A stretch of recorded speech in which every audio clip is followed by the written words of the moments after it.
সম্মানিত উপস্থিতি, আজ আমাদের মাহফিলে উপস্থিত হয়েছেন ইসলামী সঙ্গীত পরিবেশন করার জন্য সুদূর চট্টগ্রাম থেকে আমাদের প্রিয় ভাই এম নিয়ামতুল্লাহ নিজামী। আমাদের মাহফিলের পক্ষ থেকে আন্তরিক অভিনন্দন এবং মুবারকবাদ। আমাদের প্রধান বক্তার বয়ানের আগে একটি সঙ্গীত উপহার দেওয়ার জন্য অনুরোধ করছি চট্টগ্রাম থেকে আগত ইসলামী সঙ্গীত শিল্পী জনাব এম নিয়ামতুল্লাহ নিজামী। জনাব এম নিয়ামতুল্লাহ নিজামীকে ইসলামী সঙ্গীত উপহার দেওয়ার জন্য মাহফিল কমিটির পক্ষ থেকে অনুরোধ করছি। মৌলভীবাজারের মুসলিমে বাইগন, বড় লেকারে মুসলিমে বাইগন, মোহাম্মদ নগরের মুসলিমে বাইগন, গুলশা এলাকার মুসলিমে বাইগন, গামতলা এলাকার মুসলিমে বাইগন, ফুটবলে মাঠে আজ চলছে আয়োজন। করতে জীবন ধন্য ইলম হাসিলের জন্য, ও করতে জীবন ধন্য ইলম হাসিলের জন্য, এসো সবাই এসো। আলেমদের বয়ান করো শ্রবণ, আলেমদের বয়ান করো শ্রবণ। যুব সংঘ আজ করছে আয়োজন, তরুণ সংঘ আজ করছে আয়োজন। মৌলভীবাজারের মুসলিমে বাইগন, বড় লেকারি মুসলিমে বাইগন, অত্র এলাকার মুসলিমে বাইগন, ফুটবলে মাঠে আজ চলছে আয়োজন। করতে জীবন ধন্য ইলম হাসিলের জন্য, ও করতে জীবন ধন্য ইলম হাসিলের জন্য, এসো সবাই এসো। আলেমদের বয়ান করো শ্রবণ, আলেমদের বয়ান করো শ্রবণ। যুব সংঘ আজ করছে আয়োজন, তরুণ সংঘ আজ করছে আয়োজন। কত কষ্ট করে ভাইরা করছে মাহফিল, এই সমাজকে সুন্দর করতে। করে নাই গান বাজনা কোন অশ্লীল, মহান আল্লাহকে কাছে পেতে। সমাজে চাই না তারা চলবে দুঃশাসন, আনতে চাই সমাজে ইসলামী শাসন। সমাজে চাই না তারা চলবে দুঃশাসন, আনতে চাই সমাজে কোরআনী শাসন।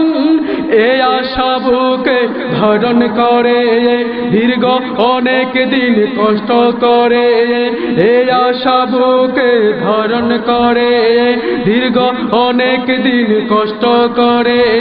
করেছে দেখো এই আয়োজন, মৌলভীবাজারের মুসলিমে বাইগন, বড় লেকারি মুসলিমে বাইগন, মোহাম্মদ নগরের মুসলিমে বাইগন, গুলশা এলাকার মুসলিমে বাইগন, গামতলা এলাকার মুসলিমে বাইগন, ফুটবলে মাঠে আজ চলছে আয়োজন। করতে জীবন ধন্য ইলম হাসিলের জন্য, ও করতে জীবন ধন্য ইলম হাসিলের জন্য, এসো সবাই এসো। আলেমদের বয়ান করো শ্রবণ, আলেমদের বয়ান করো শ্রবণ। যুব সংঘ আজ করছে আয়োজন, তরুণ সংঘ আজ করছে আয়োজন। ঘরে বসে থেকো না ওরে মুসলিম, চলে এসো এবার মাহফিলেতে।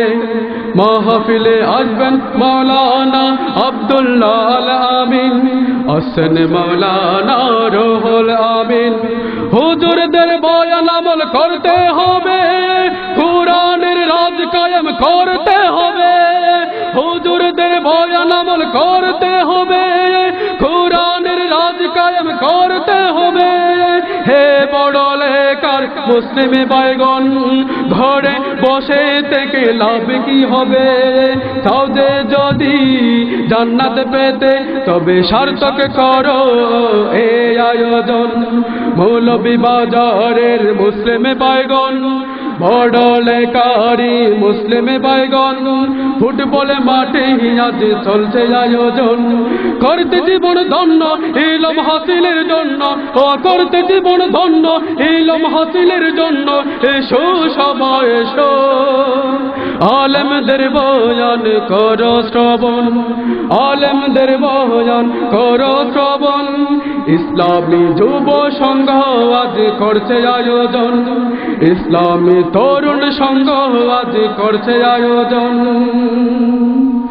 যারা টাকা পয়সা পরামর্শ বুদ্ধি দিয়ে সহযোগিতা করেছে মাহফিল করতে অন্তরিং মুবারকবাদ জানাই তাদের অত্র সংগঠনের পক্ষ থেকে তাকে যেন চিরস্থায়ী এই মাহফিল এই সমাজে চলবে না আর কোনো অশ্লীল তাকে যেন চিরস্থায়ী এই মাহফিল এই সমাজে চলবে না আর কোনো অশ্লীল হে এলাকারি মুসলিমে বাইগন বন্ধ হবে অন্যায় কাজ চলছে আয়োজন হে এলাকারি মুসলিমে বাইগন বন্ধ হবে অন্যায় কাজ চলছে আয়োজন এই আয়োজন সফল করতে আপনাদের উপস্থিতি মহা প্রয়োজন মৌলভীবাজারের মুসলিমে বাইগন বড়লেকারি মুসলিমে বাইগন মোহাম্মদনগরের মুসলিমে বাইগন ঘুলশা এলাকার মুসলিমে বাইগন গামতলা এলাকার মুসলিমে বাইগন ফুটবল মাঠে আজ চলছে আয়োজন করতে জীবন ধন্য ইলম হাসিলের জন্য ও করতে জীবন ধন্য ইলম হাসিলের জন্য এসো সবাই এসো আলেমদের বয়ান করো শ্রবণ আলেমদের বয়ান করো শ্রবণ ইসলামী যুব সংঘ আজ করছে আয়োজন ইসলামী তরুণ সংঘ আজ করছে আয়োজন ইসলামী যুব সংঘ আজ করছে আয়োজন ইসলামী তরুণ সংঘ আজ করছে আয়োজন আসসালামু আলাইকুম ওয়া রাহমাতুল্লাহি ওয়া বারাকাতুহু الحمد لله نحمده ونستعينه ونستغفره ونؤمن به ونتوكل عليه ونعوذ بالله من شرور أنفسنا ومن سيئات أعمالنا من يهده الله فلا مضل له ومن يضلل فلا هادي له ونشهد أن لا إله إلا الله وحده لا شريك له ونشهد أن سيدنا وحبيبنا ومولانا محمدا عبده ورسوله الذي أرسله بالحق بشيرا ونذيرا وداعيا إلى الله بإذنه وسراجا منيرا فقد قال الله تعالى في كلامه المجيد وفرقانه الحميد أعوذ بالله من الشيطان الرجيم بسم الله الرحمن الرحيم إن الله وملائكته يصلون على النبي يا أيها الذين آمنوا صلوا عليه وسلموا تسليما الله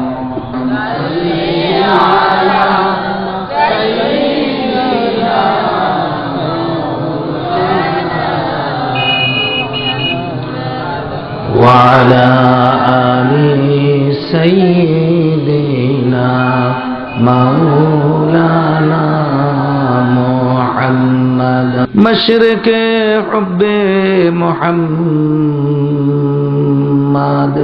مطلع دیوان ما مطلع خورشید اشکش سینائی سو جان ما بلغ العلا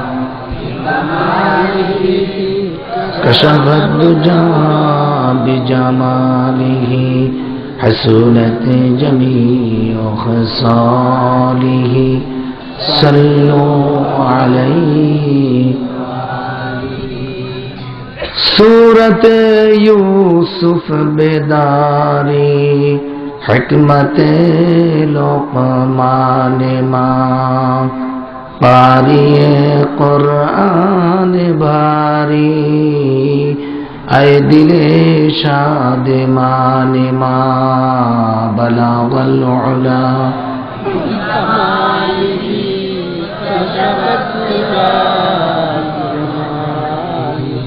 حسنت جميع خصاله لا إله إلا الله لا إله إلا الله لا إله إلا الله لا إله إلا الله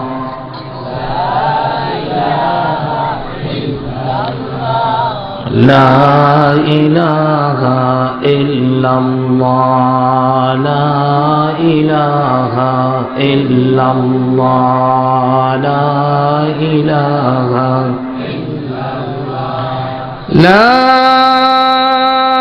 إله إلا الله محمد رسول الله صلى الله عليه وسلم اللهم آمين ربنا ظلمنا أنفسنا وإن لم تغفر لنا وترحمنا لنكونن من الخاسرين الله আয় আল্লাহ তাআলা আমরা হাজার হাজার লোক কোরআনুল কারীমের মাহফিলে তোমার দরবারে ছোট ছোট দুইখানা হাত তোমার আরশের দিকে উঠাইলাম আল্লাহ মেহেরবানি করে আমাদের জীবনের সকল অপরাধগুলি মাফ করে দাও রব্বুল আলামিন তোমার হাবিবের শানে কয়েকবার দুরূদ শরীফ পাঠ করেছি সবটুকু সোনার মদিনায় নবী পাকের রওজা মোবারকে পৌঁছায়া দাও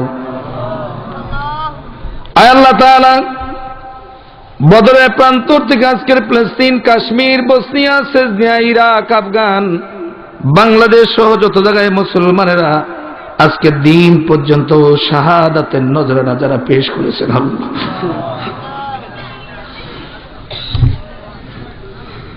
মেহেরবানি করে আল্লাহ শহীদদের আরওয়াহ করিয়া সব পৌঁছে দাও আল্লাহ রব্বুল আলামিন এই জমিনের ভিতরে যত মুমিন মুমিনাত মুসলিমিন মুসলিমাত যত মুর্দেগান যেখানে শুয়ে আছে আল্লাহ মেহেরবানি করে প্রত্যেকের আরওয়াহ করিয়া সব পৌঁছে দাও আল্লাহ রব্বুল আলামিন এই মাহফিলের আয়োজন যারা করেছেন শোনার জন্য যারা এসেছেন কিয়ামতের দিন মুসিবতের সময় যেদিন সন্তান তার মা বাবাকে পরিচয় দিবে না মা বাবা তার সন্তানকে পরিচয় দিবে না স্বামী তার স্ত্রীকে পরিচয় দিবে না স্ত্রী তার স্বামীকে পরিচয় দিবে না নেতা তার কর্মীকে পরিচয় দিবে না কর্মী তার নেতাকে পরিচয় দিবে না ওই কঠিন মহা মুসিবতের দিনে যেদিন সকল নবীরা নাফসি নাফসি বলতে থাকবে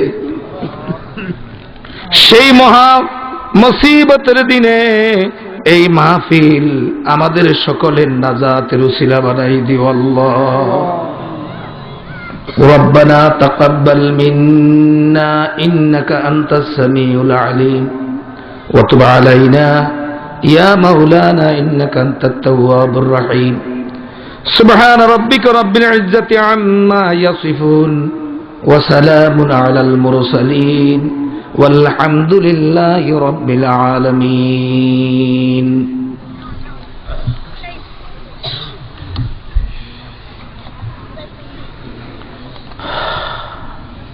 মোহাম্মদনগর যুব সংঘ তরুণ সংঘের উদ্যোগে তাফসীরুল কোরআন মাহফিলের সম্মানিত সভাপতি, উপস্থিত আমার মাথার তাজ সমতুল্য হযরত উলামায়ে কেরাম, সম্মানিত সুধী মণ্ডলী, উপস্থিত দিনদার ইমানদার মুসলমান ভাইয়েরা, পর্দা আলের মা ও বোনেরা, সালাম গ্রহণ করুন। আসসালামু আলাইকুম ওয়া রাহমাতুল্লাহি ওয়া বারাকাতুহু। মহান মাহবুদের দরবারে শুকরিয়া জ্ঞাপন করছি, যিনি ওই বিশাল বিস্তীর্ণ আকাশ ও জমিনের মালিক, যিনি কুল কায়নাতের সত্য মালিক, যিনি আমাদের খালেক, যিনি আমাদের মালিক, যিনি আমাদের রাজ্জাক, যিনি আমাদের রহমান, যিনি আমাদের রাহিম, যাকে এক বাক্যে বলা হয় রাব্বুল আলামিন। তার দরবারে নত শিরে হৃদয়ের সবটুকু আবেগকে উজাড় করে, আকাশ বাতাস প্রকম্পিত করে, মর্দে মুজাহিদের মতো উচ্চ আওয়াজে সবাই পড়ুন আলহামদুলিল্লাহ। জবান খুলে পড়ুন আলহামদুলিল্লাহ। মাহফিলে আসতে পেরে বসতে পেরে আল্লাহর বান্দার আপনার কি খুশি না বেজার? আলহামদুলিল্লাহর আওয়াজ শুনে আমি বুঝতে পেরেছি আপনার বেজার, আপনার খুশি নয়। খুশির আওয়াজ তো এত আস্তে হতে পারে না। কোরআন শুনলে আল্লাহ তাআলা নিজে বলছেন জাদাতহুম ঈমানা, কোরআন শুনলে শ্রোতা মণ্ডলীদের ঈমান বৃদ্ধি হয়, ঈমানের বলে বলিয়ান হয়। আমরা এখানে যারা কোরআন শোনার জন্য আসছি, আমরা কি সকলে মুমিন? কথাটা বুঝেন নেই? আমরা এখানে যারা উপস্থিত হয়েছে, আমরা কি সকলে মুমিন? আমরা সকলে মুমিন তো? আল্লাহ নিজে বলেছেন ওয়াইজা তুলিয়াত আলাইহিম আয়াতুহু জাদাতহুম ঈমানা, ঈমানদাররা কোরআন শুনলে ঈমান তাদের বৃদ্ধি হয়। সালাম দিলাম, জবাবটা শুনে বুঝতে পেরেছি ঈমান কিন্তু দুর্বল। ভয় আছে নাকি? কথা বলেন নাকি? কোনো ভয় আছে নাকি? মুমিন ভয় পায় কাকে? আসতে বলেন কা, জোরে বলেন কাকে? কোনো ভয় নাই তো? আল্লাহ তাআলা ভয় দূর করে দেখ। সবাই বলুন আমিন। জোর আওয়াজ দিয়া বলুন না আলহামদুলিল্লাহ। রব্বানা লাকাল হামদ হামদান কাসীরা তাইয়িবান মুবারাকান ফীহি ইয়া রাব্বি লাকাল হামদু কামা ইয়ানবাগি লিজালালি ওয়াজহিকা ওয়া আযীমি সুলতানিকা। আলহামদুলিল্লাহ। মুমিন যারা কোরআন পাইলে তারা খুশি, ঠিক কিনা বলেন? কোরআন পাইলে তারা খুশি হয়। আলহামদুলিল্লাহ। এখন আমরা কোরআন শুনবো। কি শুনবো? জোরে বলুন, কি শুনবো? কোরআন শুনবো। আল্লাহ তাআলা বলছেন তোমাদের সামনে যদি কোরআন তেলাওয়াত হয় তাহলে ফাস্তামিউ, তুমি শোনো। কোরআন তেলাওয়াত হলে কোরআন শুনতে হবে, ঠিক কিনা বলুন? ওয়ানসিতু, ধ্যান ও খেলের সাথে নিস্তব্ধতা বিরাজ করে দিলের কান দিয়ে শোনো। কিসের কান? দিলের কান। যদি তুমি দিলের কান দিয়ে যদি কোরআন শুনতে পাও, লাআল্লাকুম তুরহামুন। লাআল্লাকুম তাকে বোঝানো হয়েছে, অবশ্যই আমি আল্লাহ তাআলা রহমত নাজিল করব। সুবহানাল্লাহ পড়ুন। তাহলে কোরআন শুনলে, কোরআনের মাহফিলে বসলে রহমত নাজিল হয়, সন্দেহ হয় নাকি? জোরে বলুন, কোন সন্দেহ হয়? কি নাজিল হয়? রহমত নাজিল হয়। এই জন্য মুমিনরা কোরআন শোনার জন্য পাগল হয়ে যায়, ঠিক কিনা বলুন? মুমিনদের জন্য কোরআন হলো রহমত। মুমিনদের জন্য কোরআন কি? রহমতের ব্যাপারে আল্লাহ তাআলা অন্যত্র বলেছেন, وَنُنَزِّلُ مِنَ الْقُرْآنِ مَا هُوَ شِفَاءٌ وَرَحْمَةٌ لِّلْمُؤْمِنِينَ সুবহানাল্লাহ। وَنُنَزِّلُ مِنَ الْقُرْآنِ مَا هُوَ شِفَاءٌ, কোরআন হলো রোগ মুক্তির ঔষধ। কিসের ঔষধ? রোগের ঔষধ। আলহামদুলিল্লাহ বলেন না? কোরআন হলো রোগ মুক্তির ঔষধ। এই কোরআন হলো বিশ্ববাসীর জন্য ঔষধ হিসেবে আসছে, ঠিক কিনা বলুন? আজকে কোরআন দিয়ে আমরা যার ফুক করি, তাবিজ লিখি গলায় ঝুলায়, হাতে ধারণ করি, জায়েজ নাই, হারাম। তোমার এই রোগ দূর করার জন্য কোরআন আসেন নাই। কোরআন এসেছে, কোন চোরের হাতে যদি কোরআন উঠে যায়, চোর নাই।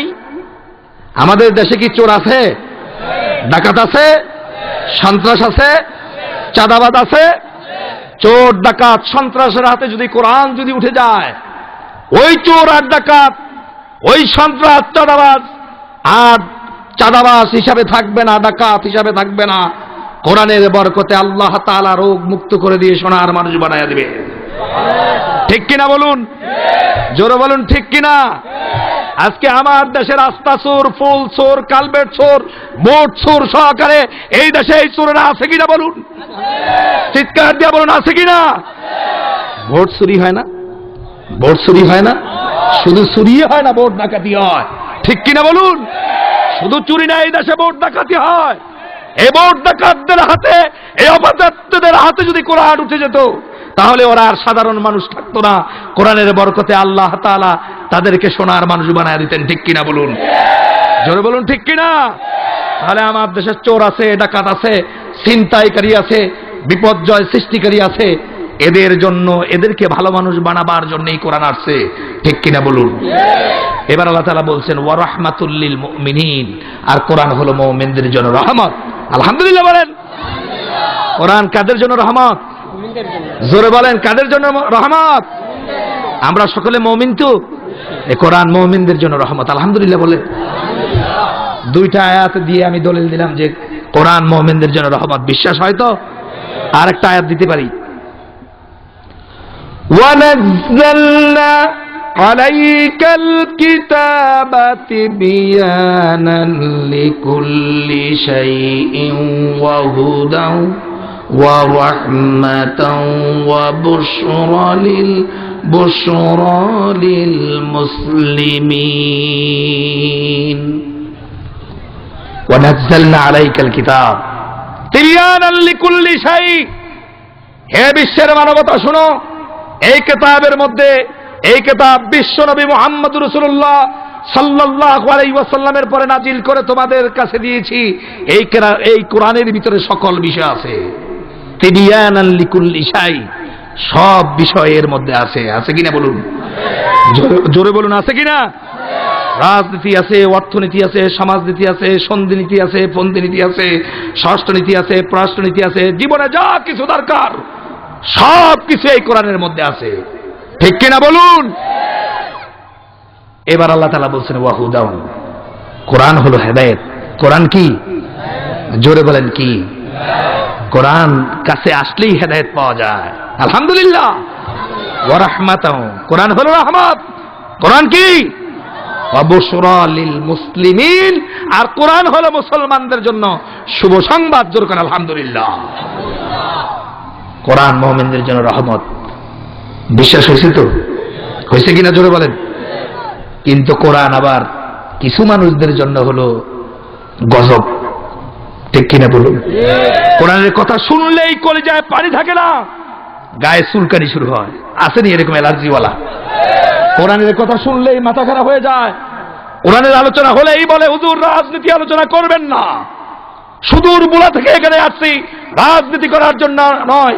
আমি এখানে কোনো চেয়ারম্যান এবং মেম্বার ইলেকশন করব না এবং কোনো নির্বাচনে দাঁড়াবো না কি আছে আমার কোনো দরকার রাজনীতি করা? তা আমার দেশের ভোলায় একটা ভাষা আছে যে নাপিতে সবসময় মানুষের চুলের দিকে তাকায়, মাথার দিকে তাকায়। কোন দিকে? আর মুসি সবসময় মানুষের পায়ের দিকে তাকায়, ঠিক কিনা বলুন? এই জাতীয় কিছু লোক আছে, তারা আমাদেরকে কোরআনের আলোচনা থেকে নিস্তব্ধ করে দিতে চায়। এইভাবে সেইভাবে কথা বলবেন না। বলুন তো দেখি, এই কোরআন কি কোনো মানুষের না কোরআন আল্লাহর? চিৎকার দিয়া বলুন, কোরআন কার?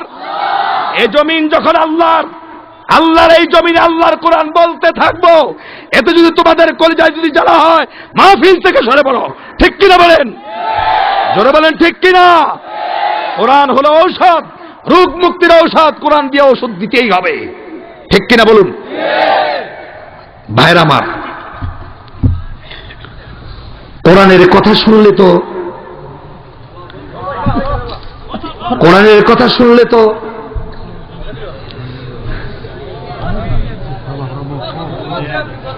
যেই সময় বিশ্ব নবীর উপরে এই কোরআন নাজিল হয়েছে, ওই সময় কোরআনের কথা শুনলে আবু জাহেলদের কলিজায় অস্থির হয়ে যেত, ঠিক কিনা বলুন? শরীরে তাদের চুলকানি শুরু হতো, ঠিক কিনা বলুন? জোরে বলুন ঠিক কিনা?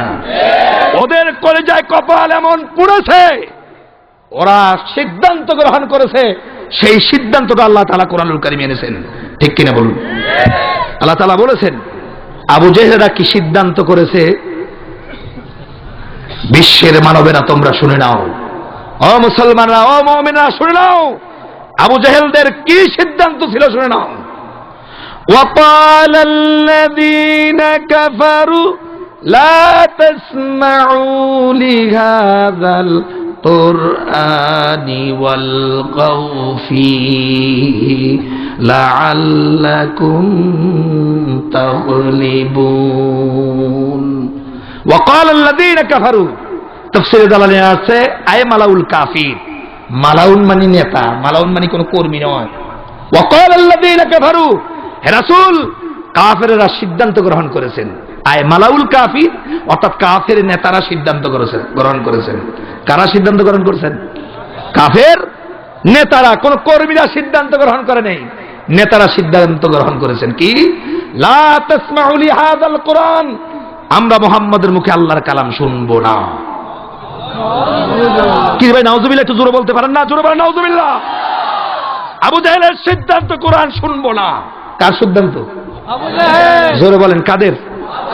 আবু জাহেলদের সিদ্ধান্ত হলো কোরআন শুনবো না। কার মুখে? মুহাম্মদের মুখে। শুনবই না, আরেকটা আইন করেছেন, ওয়ালগাউ ফীহি, ডিস্টার্ব করব। বর্তমান লেটেস্ট তাফসীর কারক যারা আছেন এবং এই লেটেস্ট যে তাফসীরগুলো আছেন, ওই তাফসীরগুলোর ব্যাখ্যা এই কথাটা আসছেন, ওয়ালগাউ ফীহি মানে কোরআন বিরোধী আইন করা। কোরআন শুনবো না, কোরআন বিরোধী আইন করে কোরআন শুনতেও দেব না, এটি হলো তাদের সিদ্ধান্ত। বুঝা গেছে? কথা বুঝেছেন ভাইরা? আবু জাহেলদের সিদ্ধান্ত ছিল কোরআন শুনবো না, কোরআন শুনতেও দিব না। আজকের এই ১বিংশ শতকের আবু জাহেলদের উত্তরসূরি যারা আছেন, তাদের কথার সাথে আর আবু জাহেলদের কথার সাথে মিল আছে কিনা বলেন? আওয়াজ দিয়া বলেন, আছে কিনা? কোরআন শুনবো না, শুনতেও, কোরআন বিরোধী আইন করব, তাহলে কি ফায়দা হবে? লাআল্লাকুম তাগলিবুন। লাআল্লাকুম এখানে তাকিব, অবশ্যই আমরা বিজয় লাভ করব, সাফল্যমণ্ডিত হব। নাউজুবিল্লাহ বলবেন না? আরো জোরে বলেন নাউজুবিল্লাহ। আবু জাহেলদের সিদ্ধান্ত ছিল কোরআন শুনবো না, শুনতেও দেব না। এর উপর যদি অনড় থাকতে পারি, আমরা বিজয় লাভ করব, অর্থাৎ আমাদের গদিটা ঠিক থাকবে। কথা বুঝাইতে পারছি কিনা? আমাদের এই গদি কেউ সরাতে পারবে? বুঝা গেছে কিনা? এই বিজয় মানে তাদের গদি ঠিক। আরবের রাষ্ট্র পরিচালনা করি আমরা, কোরআন শুনতে দিব না, কোরআন শুনবো না। এই দুইটা কর্মসূচি অব্যাহত যদি থাকে, আমাদের ক্ষমতা যাবে না, আমাদের গদি ঠিক থাকবে। বলেন তো দেখি, গদি ঠিক আছে? কথা বলেন, গদি কি ঠিক আছে? বদরের যুদ্ধে গদিগুলো উল্টাইছে কিনা? কয় না জোরে, আরো জোরে বলেন। ওদের বিজয় হয়েছে না মুস্তাফা সাল্লাল্লাহু আলাইহি ওয়াসাল্লামের বিজয় হয়েছে? জোরে আওয়াজ দিয়ে বলুন, কার বিজয় হয়েছে? বিশ্ব নবীর বিজয় হয়েছে, মুসলমানদের বিজয় হয়েছে, মুমিনদের বিজয় হয়েছে। ঠিক কিনা বলুন, জোরে বলুন ঠিক কিনা? হ্যাঁ, আবু জেহেলদের বিজয় একটা হয়েছে, সে বিজয়টা দেখাইতে পারি এতটুকু। হারামাইন শরীফাইন জিয়ারতের উদ্দেশ্যে হাজী সাহেবরা যখন মক্কায় যান, ওনারা গিয়ে কার বাড়িতে পায়খানা করেন? আবু জেহেল। কোন জোরে? হাজী সাহেবরা নাই, কার বাড়িতে পায়খানা করেন? ওদের বাড়ি সব পায়খানা গাছ, আবু জেহেলের বাড়িতে পায়খানা গাছ। মুসলমানদের পায়খানা আবু জেহেলের বাড়িতে। ঠিক কিনা বলুন? করতেছে, করতে থাকবেন কোন পর্যন্ত? এই পৃথিবী যতদিন আছেন। ঠিক কিনা বলুন?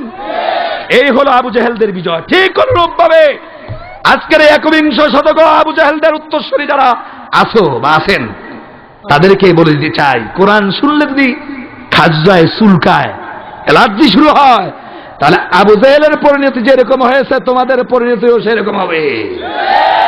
ঠিক কিনা বলো মুসলমানরা? ঠিক কিনা? কোরআন আল্লাহর পক্ষ থেকে বিশ্ববাসীর জন্য নিয়ামত। ঠিক কিনা বলুন, জোরে বলুন ঠিক কিনা? ভাইরা, কোরআনের ধরনটা দেখেন কত সুন্দর। আলোচনা, আমি এখনো মূল আলোচনা আসিনি। আমার আলোচনার বিষয় মাহফিল কমিটি আমাকে রবের উপরে আলোচনা করার জন্য বলেছেন। ভূমিকা এতক্ষণ পর্যন্ত যতটুকু আলোচনা করলাম এটা। আর আল্লাহর কোরআনের ধরনটা দেখেন। আল্লাহর কোরআনের সর্বপ্রথম ভূমিকা হলো সূরা ফাতিহা। ঠিক কিনা বলুন, জোরে বলুন ঠিক কিনা? সূরা ফাতিহা ভূমিকার পরেই আল্লাহ শুরু করেছেন বাকারা দিয়া। কি দিয়া? কয় না, কি দিয়া? কি ভাই, আমার কথা কি বুঝেন না আপনারা? জোরে আওয়াজ দিয়ে বলেন, কি দিয়া? বাকারা দিয়া। বাকারা মানে গরু, গাবি। গরু দিয়া শুরু করছে। কি দিয়া শুরু করছে? গরু দিয়া শুরু করেছে। আর শেষটা করেছেন সূরা নাস দিয়া, মানুষ দিয়া। ঠিক কিনা বলুন, জোরে বলুন ঠিক কিনা? আল্লাহর সিস্টেমটা কত সুন্দর। আল্লাহ তাআলা ভূমিকা শেষ করে এই গরু দিয়া শুরু করেছেন। অর্থাৎ কোরআন যাদের হাতে আসে নাই, কোরআন যারা বুঝে না, কোরআনের কাছে যারা আসে না, ওরা মানুষ তবে গরু। ঠিক কিনা বলো? ওরা হলো গরু। ওরা কি? ওরা হলো পশু। ঠিক কিনা বলো? শুধু পশু না, বালুহুম আদাল, ওরা গরুর চাইতে খারাপ, অর্থাৎ কুত্তার চাইতে খারাপ। ঠিক কিনা বলেন? যারা কোরআন বুঝে না, কোরআনের কাছে যারা আসতে চায় না, ওরা কুত্তার চাইতে খারাপ। ঠিক কিনা বলো? আর যদি এই পশু নামক এই গরুগুলো যদি কোরআনের কাছে যদি এসে একটু মতে স্বীকার করে, স্যালেন্ডার হয়, তাহলে আল্লাহ তাআলা বলেন, কোরআন যখন হাতে উঠে গেছে আর গরু থাকবে না, এবার মানুষ হয়ে যাবে। মানুষ হতে হলে কিসের দরকার? কয় না, কিসের দরকার? আরো জোরে কাও, কোরআনের দরকার। তাহলে কোরআন নিয়ে বাঁচতে চাই, কোরআন নিয়ে জমিনে থাকতে চাই। রাজি সবাই? রাজি সবাই? দেখতে চাই আজ আল্লাহকে দেখাও। নারায়ে তাকবীর, নারায়ে তাকবীর। আচ্ছা,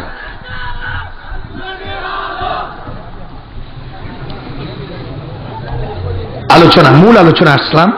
ভূমিকা আর লম্বা ভূমিকা দেব না। ফরুন আউযু বিল্লাহি মিনাশ কোরআনুল কারীম পড়তে হলে বিসমিল্লাহর প্রয়োজন না আউযুবিল্লাহর প্রয়োজন? আউযুবিল্লাহ। কি বিসমিল্লাহর দরকার না আউযুবিল্লাহর দরকার? আউযুবিল্লাহ। আউযুবিল্লাহ। সূরাতেই পড়লে বিসমিল্লাহ। বিসমিল্লাহ না কি আউযুবিল্লাহ? আচ্ছা, আউযুবিল্লাহর দরকার কা? কথা বুঝুন না কেন? নোয়াখালীর কথা কই আনি, কথা বুঝুন না কেন? আচ্ছা, আউযুবিল্লাহর দরকার এই জন্য কারণ আমাদের দুশমন কিন্তু দুই শ্রেণীর। কয় শ্রেণীর? মিনাল জিন্নাতি ওয়ান নাস। একটা হলো জিন শয়তান, আর একটা হলো মানব শয়তান। মিনাল জিন্নাতি ওয়ান নাস, একটা হলো জিন শয়তান, আর একটা হলো কি? ছোট শয়তানের নাম আগে আর বড় শয়তানের নাম শেষে। ঠিক কিনা বলুন? এই জন্য আল্লাহ তাআলা বলছেন, এই জিন এবং মানুষ শয়তান থেকে আল্লাহর কাছে পানা চাও, এরা যেন কোনো কুমন্ত্র যেন দিতে না পারে। এই জন্য কোরআনুল কারীম শুরু করতে হলে আউযুবিল্লাহর প্রয়োজন। ঠিক কিনা বলুন? তিনবার পড়ুন, আউযু বিল্লাহি মিনাশ শাইতানির রাজিম। এটা হলো শয়তান দূর করা ঔষধ। ঠিক কিনা বলুন? এরপরও যদি কোনো শয়তানে পায় তো দোয়া করবে আল্লাহ এই শয়তানকে হেদায়েত দেখ, আমিন কোন। এরপরও যদি কোনো শয়তান যদি না যায়, মানব শয়তান যদি বসে বসে যদি ফাজলামি শুরু হয়, চুলকানি যদি শুরু হয়, দোয়া করি আল্লাহ ওরে হেদায়েত দাও, আমিন কোন। আউযু বিল্লাহি মিনাশ শাইতানির রাজীম। এবার শেষবার পড়ুন আউযু বিল্লাহি মিনাশ শাইতানির রাজীম বিসমিল্লাহির রাহমানির রাহিম إذ قال له ربه أسلم قال أسلمت لرب العالمين صدق الله العظيم। এই আয়াতে কারিমার তর্জমাটা বলবো আমি তিনবার। কয়বার? কারণ আয়াতের তর্জমা যদি সুন্দরভাবে যদি বুঝে নিতে পারেন তাফসিরের অর্ধেকটাই শেষ। কি বুঝতে পারছি কিনা? এই জন্য আপনাদের সুবিধার জন্য আয়াতের তর্জমা বলবো কয়বার? তিনবার। যখন তার রব বলিলেন মুসলমান হয়ে যাও, তিনি বললেন মুসলমান হয়ে গেলাম ওই রবের নিকট যিনি তামাম জাহানের পালনেওয়ালা। যেরকম সুবহানাল্লাহ। একবার শেষ, এখনো কয়বার আছে?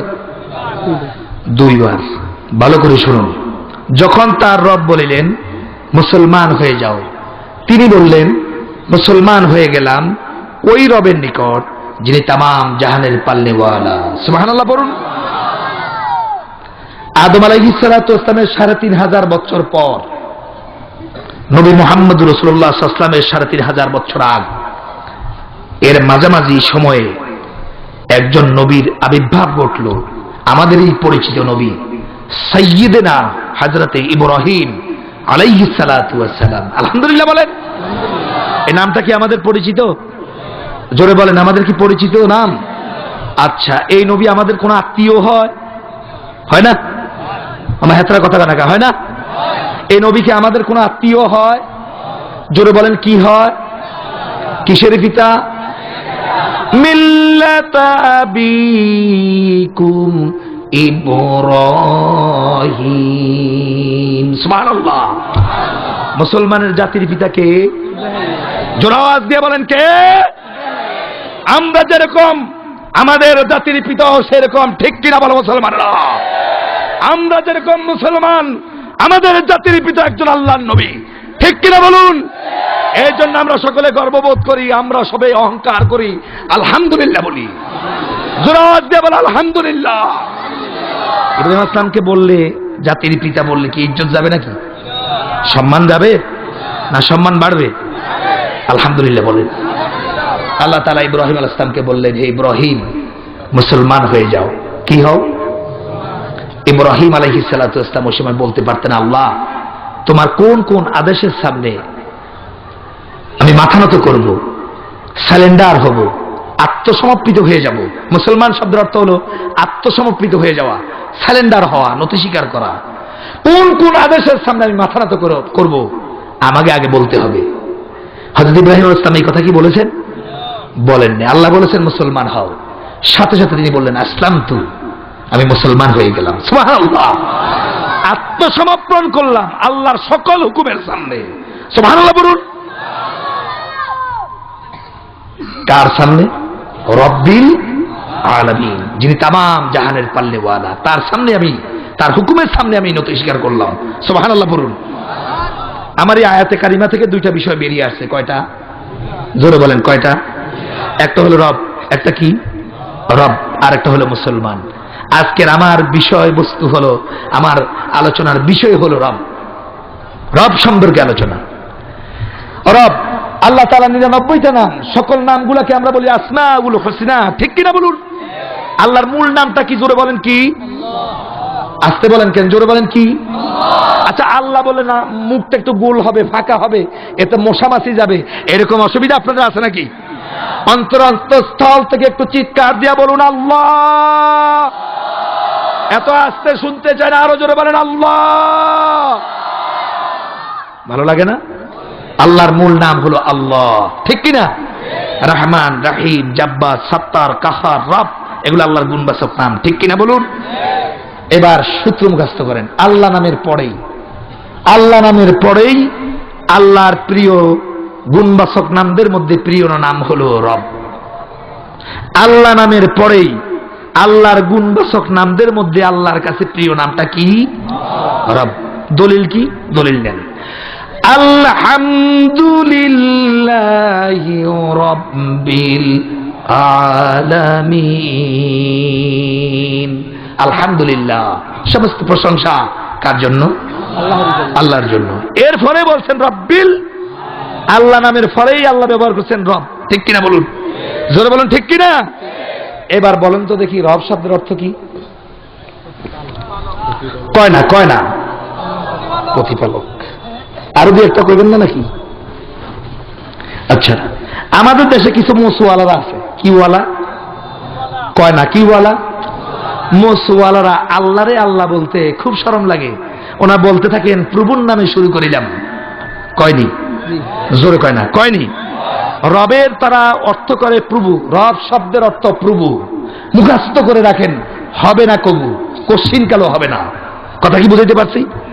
রব শব্দের অর্থ কেউ যদি করেন রব শব্দের অর্থ প্রভু, তাহলে সে বুঝাতে চান আল্লাহর প্রভুর স্ত্রীলিঙ্গ হয় পত্নী, প্রভুর স্ত্রীলিঙ্গ হয় কি? পত্নী। তাহলে সে বুঝাতে চান যে আল্লাহর একজন আল্লাহর স্ত্রী আছে। ইন্না শিরকা লা যুলমুন আযীম, শিরক হলো সবচেয়ে বড় জুলম, ঠিক কিনা বলুন? তাহলে আল্লাহকে, রবকে কোনদিন প্রভু বলা যাবে না।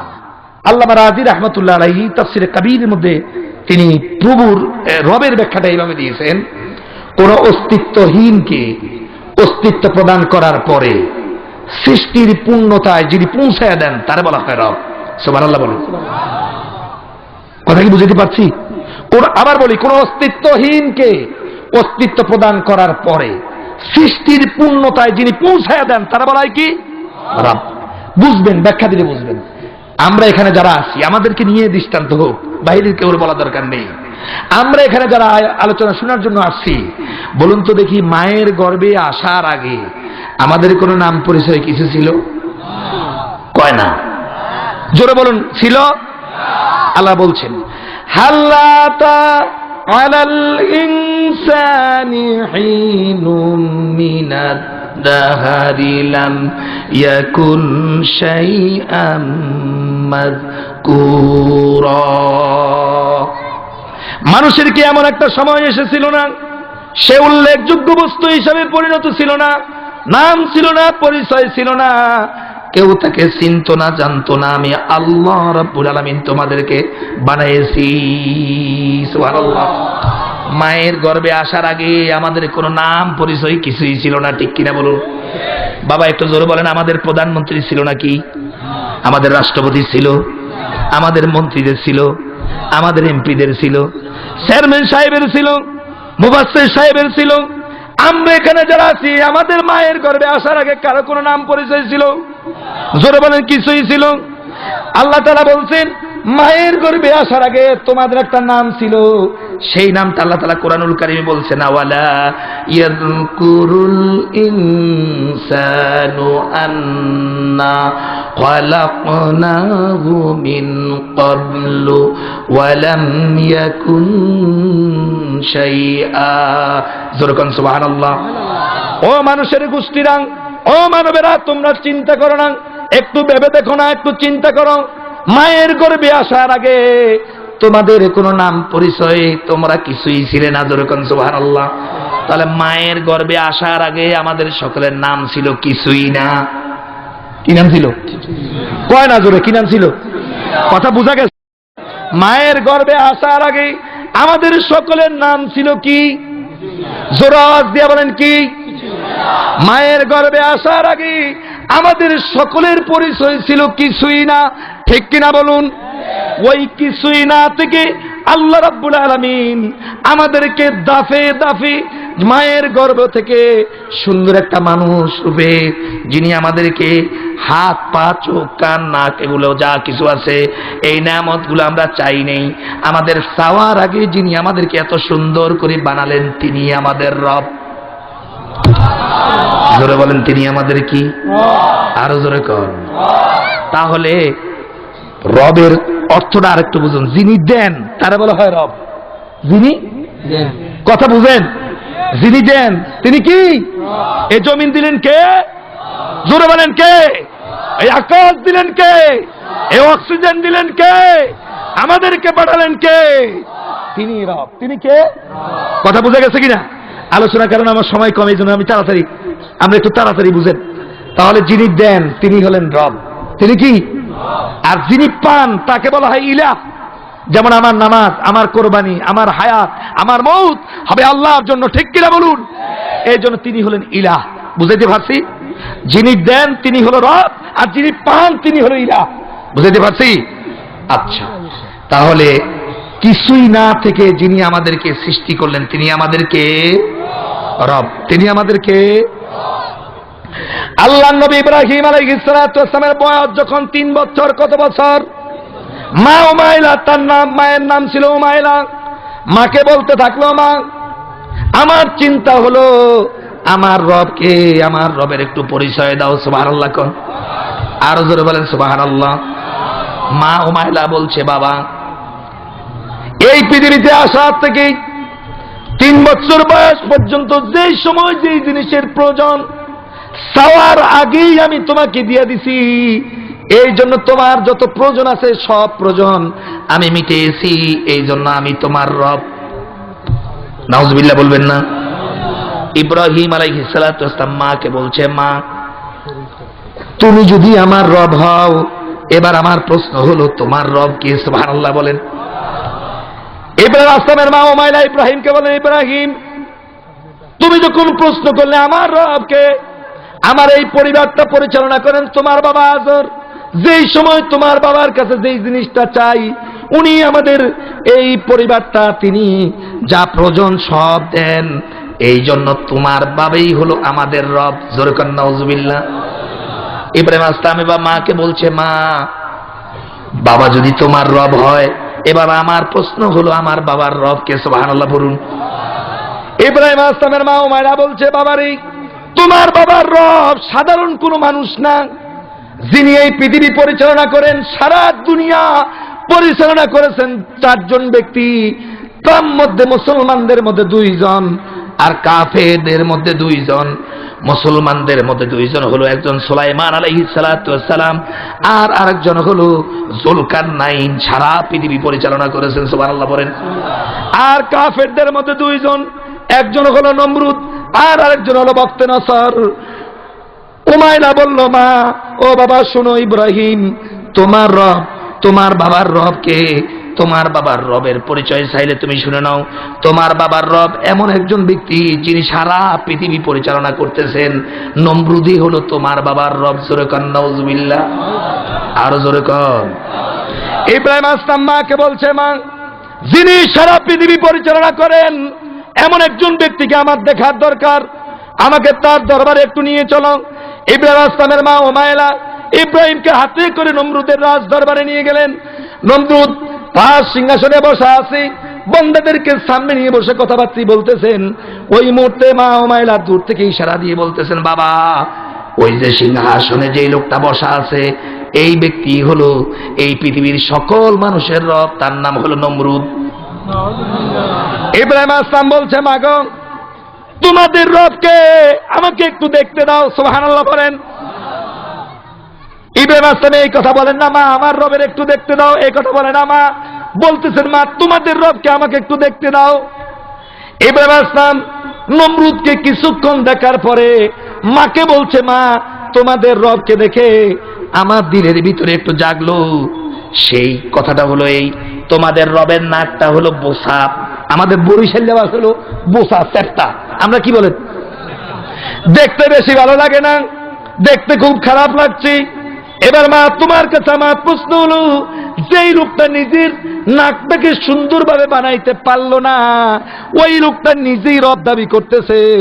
মা আমি তোমাকে বলছে এই লোকটা তোমাদের রব হইতে পারে, আমি ইব্রাহিমের রব হইতে পারে না। সুবহানাল্লাহ বলে, আরো জোরে বলেন সুবহানাল্লাহ।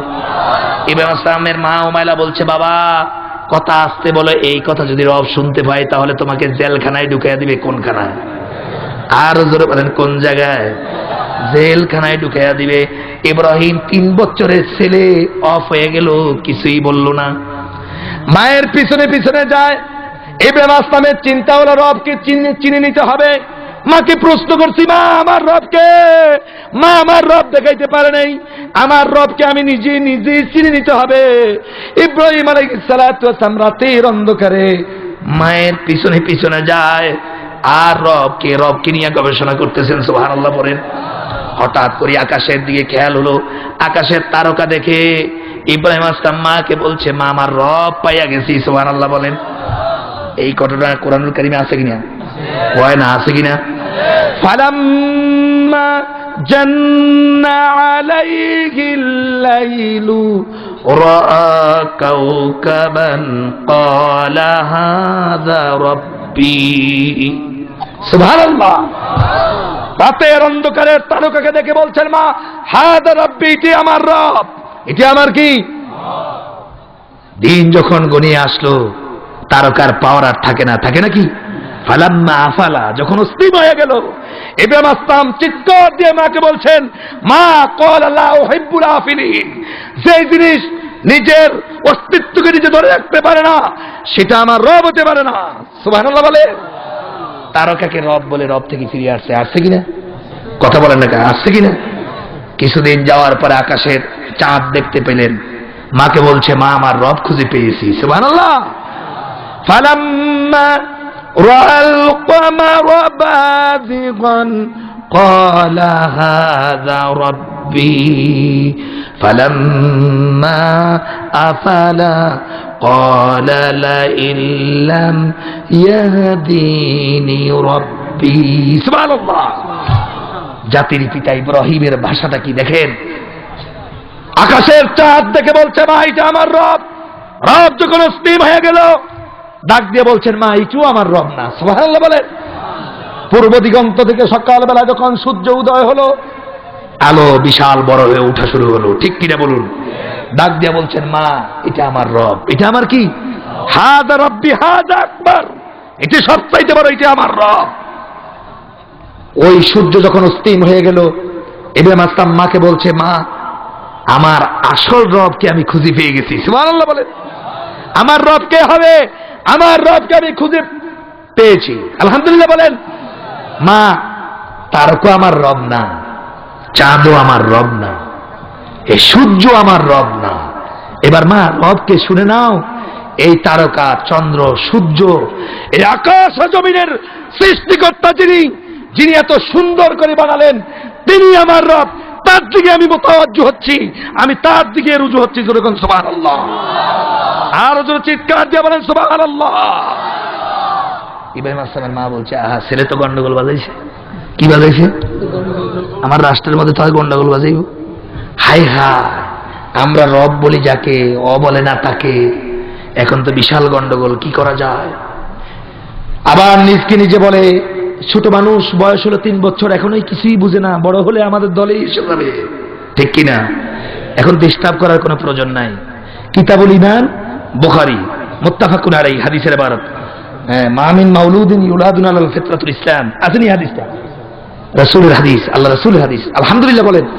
এই জমিনে যত ফিতরাতগুলো, ছোট বাচ্চাগুলো মায়ের গর্ভ থেকে যখন আসে, ইসলামের উপরে আসে। কিসের উপরে আসে? জোরে কোন, কিসের উপরে আসে? ইসলামের উপরে আসে। মা বাবা যদি নাজাসা হয়, ছেলে সন্তান নাজাসা হয়। মা বাবা যদি মুশরিক হয়, ছেলে সন্তান মুশরিক হয়। মা বাবা যদি ইহুদি হয়, সন্তান ইহুদি হয়। মা বাবা যদি মুসলমান হয়, সন্তান কি হয়? মুসলমান হয়। মা বলছেন কিছুদিন পরে ভালো হয়ে যাবে, হয় আমার দলেই আসবে, থাকতে থাকতে অভ্যাস হয়ে যাবে। বয়স যখন 16 বছর হলো, কত বছর? জোরে বলেন কত বছর? 16 বছর বয়স ইব্রাহিম আলাইহিস সালাতু ওয়াস সালামের। দেখছেন উনি রব মানছে আল্লাহ তাআলাকে। কাকে রব মানছেন? বাবা একটু জোর আওয়াজ দিয়ে বলেন না কাকে? স্বামীকে ডেকে বলছেন, ও স্বামী, তুমি তো নমরুদের উপদেষ্টার মধ্যে একজন, তোমার ছেলে ছোট্ট বয়স থেকে আজকের দিন পর্যন্ত, আর বয়স যে সময় 3 বছর ছিল ওই সময় থেকে 16 বছর আজকের দিন পর্যন্ত দেখি আমরা যাকে রব মানি তাকে রব মানে না। বলে তাই নাকি? বলে হ্যাঁ। কাকে মানে? বলে রব মানে আল্লাহ তাআলাকে। সুবহানাল্লাহ বলেন। আজর মূর্তি পূজারী সাথে সাথে মামলা করলেন ছেলের বিরুদ্ধে নমরুদের রাজ দরবারে। জোরে কান না সুবহানাল্লাহ কইবেন না নাউজুবিল্লাহ বলবেন? আরো জোরে কান। নবীদের বিরুদ্ধে মামলা হয়, ঠিক কিনা বলুন? নবীদের বিরুদ্ধে কি হয়? কোন জোরে কি হয়? আজকে আমাদের দেশে তথাকথিত কিছু লোক আছে, ইসলাম করি সকল দলেই আমার কাছে এসে শুধু দোয়া নেয়, আমরাই হলাম আসল দল। আমি বলে থাকি তুমি তো গোলালু, তোমার ইসলাম গোলালু মার্কা হওয়ার কারণে এই জন্য তোমার বিরুদ্ধে মামলা হয় না, ঠিক কিনা বলুন? নবীরা গোলালু ছিল না, নবীরা ছিল বিপ্লবী, ঠিক কিনা বলুন? জোরে বলুন ঠিক কিনা? নবী ইব্রাহিমের বিরুদ্ধে বাবা মামলা দিলেন। কি দিলেন? মামলা দাখিল করলেন। নমরুদ রাগ হয়ে গেল, তাই নাকি? বলে হ্যাঁ। ইব্রাহিমকে রাজ দরবারে নিয়ে আসলো, জিজ্ঞেস করলো, ইব্রাহিম তোমার রবকে বলো তো দেখি। আছে কিনা কোরআন শরীফে? আমি কথা না, আছে কিনা? হ্যাঁ কেন আছে? আসেনিও? আচ্ছা। আলাম তারা ইলাল্লাযী হাজ্জা ইব্রাহিমা ফি রাব্বিহি আন আতাহুল্লাহুল মুলক। জোরকান সুবহানাল্লাহ। আলাম তারা, তোমরা কি দেখো নাই? হাজ্জা মানে ঝগড়া, হাজ্জা মানে কি? ঝগড়া। আল্লাহ তাআলা বলছেন ইব্রাহিমের সাথে নমরুদের সাথে রব নিয়ে ঝগড়া হয়েছে। কি হয়েছে? কয় না করে কি হয়েছে? তাহলে নবীদের সাথে বাতিলের সাথে কি হয়েছে? কি রে বাপ, কথা কয় না, কি হয়েছে? তাহলে আজকে যেই দলের সাথে ঝগড়া নাই এটা কোন দল? যেই দলের সাথে ঝগড়া নাই, মতানৈক্য নাই, মামলা নাই, হামলা নাই, খোদার কসম ওটা কোন ইসলামিক দল হতে পারে না, ঠিক কিনা বলো মুসলমানরা? দল হলো ওটা। তাকবীর! ইসলাম, ইসলামের শত্রুরা, নবীদের শত্রুরা, নারে তাকবীর! ইব্রাহিম আলাইহিস সালাতু ওয়াস সালামের সাথে ঝগড়া হয়েছে নমরুদের সাথে। জোরে বলেন কি হয়েছে? একজন লেজিসলেটিভ পাওয়ারফুল, সারা দুনিয়া তিনি পরিচালনা করেন, তার সামনে রব নিয়ে ঝগড়া হয়েছে। আল্লাহ নিজে বলছেন হাজ্জা, হাজ্জা মানে ঝগড়া। এবার প্রশ্ন করেন ইব্রাহিম, বলো তো দেখি তোমার রবকে? কে বলছেন? নমরুদ বলছেন। জোরে বলেন কে বলছেন? এই কথা বলার সাথে সাথে ইব্রাহিম আলাইহিস সালাতু ওয়াস সালাম ইমানের বলে বলিয়ান হয়ে নমরুদের রাজ দরবারে দাঁড়া নমরুদকে বলছেন, ক্বালা ইব্রাহিমু রাব্বিয়াল্লাযী ইউহয়ী ওয়া ইউমীত। সুবহানাল্লাহ। হে নমরুদ, শুনে নাও আমার রবকে। আমার রব হলো ওই আল্লাহ যার হাতের মুঠার ভিতরে আমার জীবন এবং মৃত্যু। জোরকান সুবহানাল্লাহ। নমরুদ চিন্তা করলো যে ঠিক তো আছে, হয়তো আমার রব মানে না, ওর বাবার মামলা তো ঠিক। নমরুদ সাথে সাথে এই আয়াতের তাফসীরে আছে ইবনে আব্বাস থেকে হাদিসের রওয়ায়াত, খুব ভালো করে শুনুন। মৃত্যুদণ্ড প্রাপ্ত 2 জন আসামি ধরে নিয়ে আসলেন জেলখানা থেকে। ধরে নিয়ে এসে ইব্রাহিম আলাইহিস সালামের সামনে একজনকে জবাই করলেন, মেরে ফেললেন, আর একজনকে বেকসুর খালাস দিয়ে দিলেন। কথা বুঝতে পারছেন কি? এর মধ্যে আবার কিছু কথাবার্তা আছে। সে কথা কি? যে 2 জন ব্যক্তি আপনার মৃত্যুদণ্ড প্রাপ্ত, যে 2 জন আসামি জেলখানা থেকে ধরে নিয়ে আসলেন, একজন হলো নিজের দলের লোক, আর একজন হলো তার বিরোধী শক্তির দলের লোক। তিনি 2 জনের মধ্যে নিজের দলের লোকটা যেটা ছিল সেটাকে বেকসুর খালাস দিয়ে দিলেন, আর অন্য দলের যেটা ছিল সেটাকে জবাই করলেন।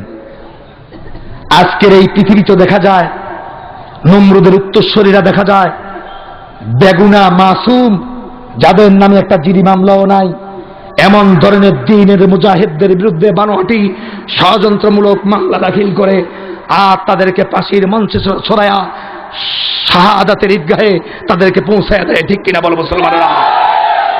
জোরে আওয়াজ দিয়ে বলো ঠিক কিনা? আর নিজের দলের লোক যদি ফাঁসির আসামিও যদি হয়, তাহলে তাকে বেকসুর খালাস দিয়ে জাতীয় সংসদের টিকিট দেওয়া হয়। ঠিক কিনা বলুন? জোরে বলুন ঠিক কিনা? তাহলে এমন কাজেই নমরুদেরা করতে পারে। ঠিক কিনা বলুন? নিজের দলের লোক যেটা ছিল ছেড়ে দিলেন, অন্য দলের লোক যেটা ছিল তাকে মেরে ফেললেন। মেরে ফেলে ইব্রাহিমকে বলছেন, ক্বালা আনা উহয়ী ওয়া উমীত, দেখো আমার হাতের মুঠার মধ্যেই জীবন এবং মৃত্যু। জোরে গান নাউযুবিল্লাহ। ইব্রাহিম আলাইহিস সালাতু ওয়াস সালাম ওই মুহূর্তের মধ্যে চিন্তা করলো, হয়তো আমার সামনে যুক্তি পেশ করলো, দ্বন্দ্বপ্রাপ্ত দুইজন আসামি, একজনকে হত্যা করে ফেললেন আর একজনকে ছেড়ে দিলেন। ওই নিজে এখন দাবি করতেছে আমার হাতের মুঠার মধ্যে জীবন এবং মৃত্যু। ইব্রাহিম আসলাম সাথে সাথে নমরুদকে বলছে, ও নমরুদ শুনে নাও আমার রবকে। ক্বালা ইব্রাহিমু ইন্নাল্লাহা ইয়াতি বিশ-শামসি মিনাল মাশরিক ফাআতি বিহা মিনাল মাগরিব। যখন সুবহানাল্লাহ। ও নমরুদ শুনে নাও, আমার রব হলো আল্লাহ, যিনি এই সূর্য যিনি বানালেন। তুমি কিন্তু খোদা না, তুমি হলা খুদা, তুমি সূর্য বানাইতে পারবা না। ঠিক কিনা বলেন? আমার রবের সৃষ্টি করা এই সূর্য, এই সূর্যের মালিক হলো আমার রব। আমার রবি পূর্ব আকাশ দেওয়া সূর্যটারে উঠায়, তুমি যদি রব হও তাহলে আমার রবের দেওয়া সূর্যটাকে তুমি পশ্চিম আকাশ দিয়া উঠাও। সুবহানাল্লাহ পড়েন, আরো জোরে বলেন সুবহানাল্লাহ। ফাবুহিতাল্লাযী কাফার, আল্লাহ তাআলা বলছেন ফাবুহিতাল্লাযী কাফার। নমরুদ হতবুদ্ধি হয়ে গেল, কিংকর্ত বিমূঢ় হয়ে গেল, মাথা আর এখন আর খেলে না। আটকেছি কিনা কোন? জোরে বলেন, ধরা খাইছে কিনা? জোরে কোন, ধরা খাইছে কিনা?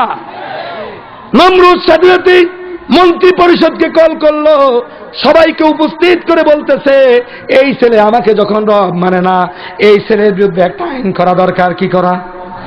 আরো জোরে বলে কি করা? মন্ত্রীরা পরামর্শ দেয়, ওরা জেলখানায় ঢুকায় রাখা হলে তাও হবে না। কি করতে হবে? জমিন থেকে বিদায় করে দিতে হবে। বলে জমিন থেকে বিদায় করার মতো এরকম আইন আমাদের হাতে নাই। নমরুদ মন্ত্রীদেরকে বলছো, মন্ত্রীরা তোমরা যদি ঠিক থাকো তাহলে যেই কোনো ক্রমেই আমরা আইন তৈরি করে এই লোকটাকে জমিন থেকে বিদায় করে দিতে পারবো। সাথে সাথে তিনি আইন করলেন। ওই আইনটা আল্লাহ রাব্বুল আলামিন কোরআনুল কারীমে আনছে কিনা জোরে বলেন? আনছে কিনা? ক্বালু হাররিকুহু, সুবহানাল্লাহ, ক্বালু হাররিকুহু। নমরুদের আইন হলো ইব্রাহিমকে আগুনে পোড়ায়া মারা হোক, আর জমিন থেকে আগুনে পোড়ায়া বিদায় করে দেওয়া হোক।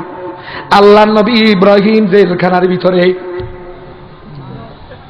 কেউ তার সাথী নাই, তার সাথী কেউ নাই। এই মুহূর্তের মধ্যে আল্লাহ রাব্বুল আলামিন জিবরিলকে পাঠিয়ে দিলেন, যাও জিবরিল, জেলখানার ভিতরে যায়া আমার ইব্রাহিমের কাছে খবরটা পৌঁছায়া দাও। জিবরিল এসে ইব্রাহিমকে বলছে, ইব্রাহিম তোমার বিরুদ্ধে একটা আইন হয়েছে, তুমি কি জানো? ইব্রাহিম বলছে, ভাই জিবরিল আমি জানি না। বলে সে আইনটা হলো এই, তুমি কেন নমরুদকে রব মানছো না? রব না মানার অপরাধে তোমার বিরুদ্ধে আইন হয়েছে, তোমাকে আগুনে পোড়ায় মারা হবে। ইব্রাহিম আসলাম সাথে সাথে মুচকি এসে মেরে ইব্রাহিম জিবরিলকে বলছে, জিবরিল আমার জন্য এই আইন যদি করা হয়, এই আইন যদি সত্যি যদি করা হয়, তাহলে আমি ইব্রাহিম শত সহস্রবার রাজি হয়ে গেছি। জিবরিল ডেকে বলছে, ইব্রাহিম শুধু তোমার বিরুদ্ধে আইনই করা হয় নাই, আরো একটা আইন করা হয়েছে। যখন তোমাকে আগুনে ফেলা হবে তখন তোমাকে উলঙ্গ করে ফেলানো হবে। কি করে? কি করে? উলঙ্গ করে ফেলানো হবে। এই খবর যখন ইব্রাহিম আসলামের কানে যখন পুছলো, ইব্রাহিম আসলাম ডাক দিয়ে আল্লাহর কাছে বলতে, আল্লাহ আমার অভিভাবক তুমি ছাড়া কেউ নাই রে আল্লাহ, তোমাকে রব মানার অপরাধে নমরুদ আইন করেছে আমাকে উলঙ্গ করিয়া আগুনে ফেলানো হবে। আল্লাহ যেই সময় ওরা আমাকে উলঙ্গ করবে ওই সময় আমি কিভাবে বরদাস্ত করব? আল্লাহ আল্লাহ রাব্বুল আলামিন সাথে ইব্রাহিমকে বলছে, ইব্রাহিম, আমি এই রবের জন্য যদি তুমি উলঙ্গ হইয়া যদি আজ আগুনে যদি পড়তে পারো, কাল হাসরের ময়দানে মহামুসিবতের দিনে কবর বেদ করে যখন লোকগুলো হাসরের ময়দানে উঠবে, কেউর পরনে কোনো বস্ত্র থাকবে না, লোকগুলো উলঙ্গ হয়ে উঠবে। ঠিক কিনা বলে? ও ইব্রাহিম, জেনে রাখো, আজকে যদি আমি রবের জন্য যদি তুমি উলঙ্গ হয়ে যদি আগুনে পড়তে পারো, কাল হাসরের ময়দানে আমি আল্লাহ তাআলা তোমার বস্ত্রের ব্যবস্থা করে দিব। এই রবের জন্য ইব্রাহিমের বিরুদ্ধে মৃত্যুদণ্ডের রায় হয়েছে। ঠিক কিনা বলুন? জোরে বলুন ঠিক কিনা? রবের একবারে ফানির মতো সহজ অর্থ হলো, যার পক্ষ থেকে কনস্টিটিউশন জারি হয় তারে বলা হয় রব। যার পক্ষ থেকে সংবিধান জারি হয় তারে বলা হয় কি? জোরে বলেন, তারে বলা হয় কি? আর যারা মানে তারা হলো আব। যারা মানে তারা হলো আব। আব মানে গোলাম। আমরা সকলে কার গোলাম? জোরে আওয়াজ দিয়ে বলুন, কার গোলাম? আমরা এই জন্য আল্লাহর গোলাম দাবি করি, কারণ আল্লাহর কনস্টিটিউশনের কিতাব হলো, নাম হলো কোরআন। ঠিক কিনা বলেন? জোরে বলেন ঠিক কিনা? এই কোরআন জীবনের সাথে আমরা মেনে নিতে চাই। আমরা কোরআনের প্রত্যেকটা আইন মানব, এই অঙ্গীকার করতে কি পারি? যারা এই অঙ্গীকার করতে পারি তারাই আল্লাহকে রব দাবি করি। ঠিক কিনা বলুন? আজকের এই মাহফিল থেকে বলতে চাই, কোরআন আমাদের সংবিধান। কোরআন আমাদের কি? এই সংবিধান অনুযায়ী আমাদের জীবন করতে চাই। কারা কারা দেখতে চাই? দুই হাত দেখতে চাই। হাত দেখে আল্লাহকে দেখাও। নারায়ে তাকবীর, নারায়ে তাকবীর।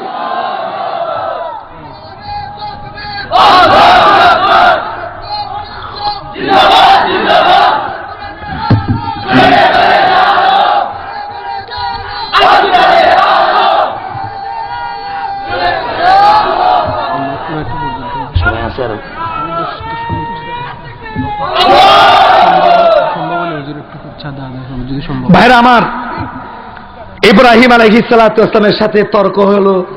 এই গন্ডগোল শুরু হলো কি নিয়া? রব নিয়া। জোরে বলেন কি নিয়া? জোরে বলেন কি নিয়া? সমস্ত পৃথিবীর যত নবী রাসূল পৃথিবীতে আসলো, সকল নবীদের সাথে তদানীন্তন রাষ্ট্র শক্তির সাথে গন্ডগোল লাগলো শুধু রব নিয়া। ঠিক কিনা বলুন? ছায়া দেখুন, মুসা আসলামের সাথে কিন্তু রব নিয়া গন্ডগোল। আমি সেই দিকে যাব না। আসুন, আমার নেতা, আমাদের সকলেরই নেতা, আদর্শ নেতা মুহাম্মাদুর আল্লাহর রাসূলের সাথে আবু জেহেলদের সাথে তাও এই গন্ডগোল হলো কি নিয়া? জোরে বলেন কি নিয়া? রাসূল মক্কার সমস্ত লোকদেরকে এক জায়গায় আহ্বান করে বলছিলেন, ইয়া আইয়ুহান নাস উবুদু রাব্বাকুমুল্লাযী খালাকাকুম। হে বিশ্বের মানবতা, আমি তোমাদের কাছে বলতে চাই, গোলামি করো, দাসত্ব করো ওই রবের যিনি তোমাদেরকে সৃষ্টি করেছেন। ঠিক কিনা বলুন? এই বিপ্লবাত্মক কথা যখন বলা শুরু করলেন, আবু জেহেলদের চুলকানি শুরু হয়ে গেল। ঠিক কিনা? মেজাজ খারাপ হয়ে গেল। আবু লাহাব রাসূলুল্লাহর আপন চাচা। রাসূলের দুই মেয়ে, একটার নাম ছিল রোকায়া, আর একজনের নাম ছিল কুলসুম। আর ওতবা এবং ওতায়বা ছিল আবু লাহাবের দুই ছেলে। এই দুই ছেলে ছিল রাসূলুল্লাহর জামাতা। আবু লাহাব বাড়িতে গিয়ে ছেলেদেরকে হুকুম দিল, এই দেশের 8 জন শিল্পপতি মক্কা নগরীতে এখন আছে, তন্মধ্যে আমিও একজন। আমার সম্পদের মালিক যদি হতে চাও, আব্দুল্লাহর বেটা মুহাম্মাদের মেয়েরা আমাদের ঘরে পুত্রবধূ হয়ে থাকবে, হতে পারে না, ওদেরকে তালাক দিয়ে বিদায় করে দাও। আমি গল্প বলি না, কিচ্ছা বলি না, রাসূলুল্লাহর হাদিস। এই কথা শোনার সাথে সাথে ওতায়বা ছোট ছেলে ডাক দিয়া বলছে, বাবা, আব্দুল্লাহর বেটা মোহাম্মদ যখন রবের দিকে যখন মানুষদেরকে আহ্বান করেছে, ওর মেয়েকে তালাক দিব না, বরং ওর মেয়েকে তালাক দিয়ে দরজায় দাঁড়ায় থাকবো, যখন আমার দরজা দিয়ে যাবে ওর গায়ে থুতু নিক্ষেপ করবো। আসতে বলে গাও মুসলমান, জোরে বলো নাউযুবিল্লাহ। বিশ্ব নবীর অপরাধ ছিল কি? অপরাধ ছিল আল্লাহকে আইনদাতা হিসেবে মানা, আল্লাহকে হুকুমকর্তা হিসেবে মানার কারণেই এটাই ছিল রাসূলুল্লাহর অপরাধ। ঠিক কিনা বলুন? রাসূলুল্লাহর গায়ে থুতু মারা হলো। হাতে সময় নাই, সেই দিকে যাব না। আল্লাহর রাসূল নবুয়তের 7ম সাল থেকে নবুয়তের 9ম সালের শেষ পর্যন্ত এই 3টি বছর এই রবের দিকে আহ্বান করার কারণে শিয়াবে আবু তালেবের জেলখানায় কারারুদ্ধ অবস্থায় ছিল কিনা মুসলমানেরা বলো, জোরে আওয়াজ দিয়ে বলো ঠিক কিনা। আল্লাহ রাসূল এই 3টি বছর এই রব মানার কারণে জেলখানায় ছিলেন, ঠিক কিনা, জোরে বলেন ঠিক কিনা। আর আজকে আমাদের দেশের মোল্লারা কয় আমরা খুব ভালো আছি, আমাদের কাছে দোয়া শয়তান। জোরে বলেন এটা কি, আরো জোরে বলেন এটা কি, এগুলো কি? এটা ইসলাম নাম দিয়ে আজকে আমাদের সমাজে শয়তানি করতেছে, ঠিক কিনা বলো মুসলমানরা। এরকম শয়তান যদি পাওয়া যায় জুতা পায়ের থেকে খুলে বিসমিল্লাহি ওয়ালা বারাকাতিল্লাহ এদেরকে সাইজ করতে রাজি, এই স্বার্থন্বেষী আলেমদেরকে সাইজ করতে রাজি। দেখতে চাই কারা কারা রাজি, হাত থেকে আল্লাহকে দেখাও।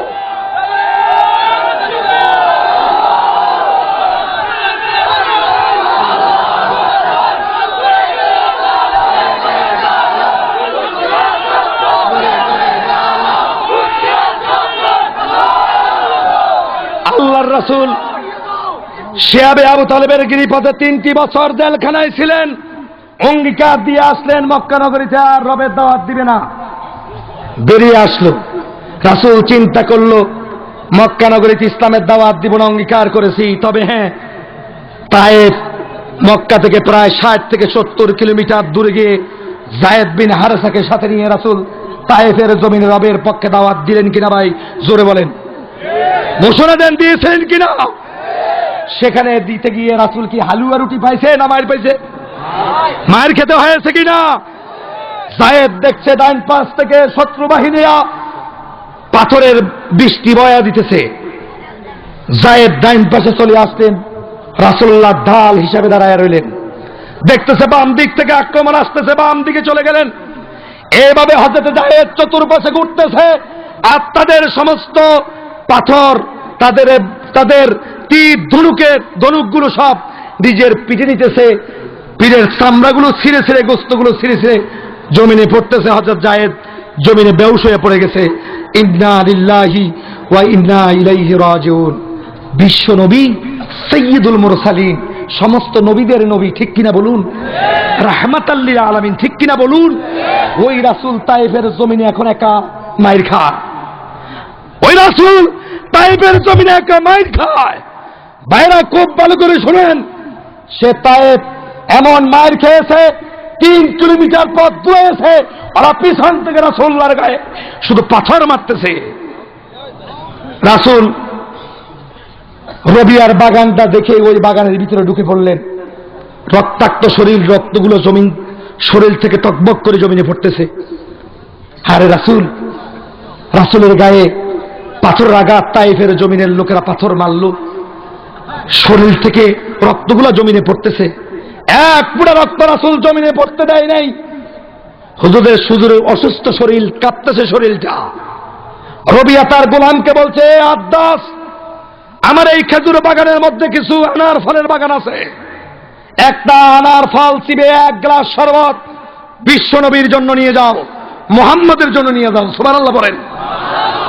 আব্বাস 1 গ্লাস শরবত রাসূলুল্লাহর জন্য নিয়ে আসলেন। রাসূলুল্লাহ ওই গ্লাসটা হাতে নিয়ে আব্বাসকে বলছে, আব্বাস তোমার নাম না আব্বাস? আব্বাস বলছে, হুজুর আমার নাম আব্বাস। এটা কিভাবে জানলেন? আমি তো আপনাকে এই দেখলাম, আর জীবনে কোনোদিন দেখি নাই, এই সর্বপ্রথম আপনাকে আমি দেখেছি।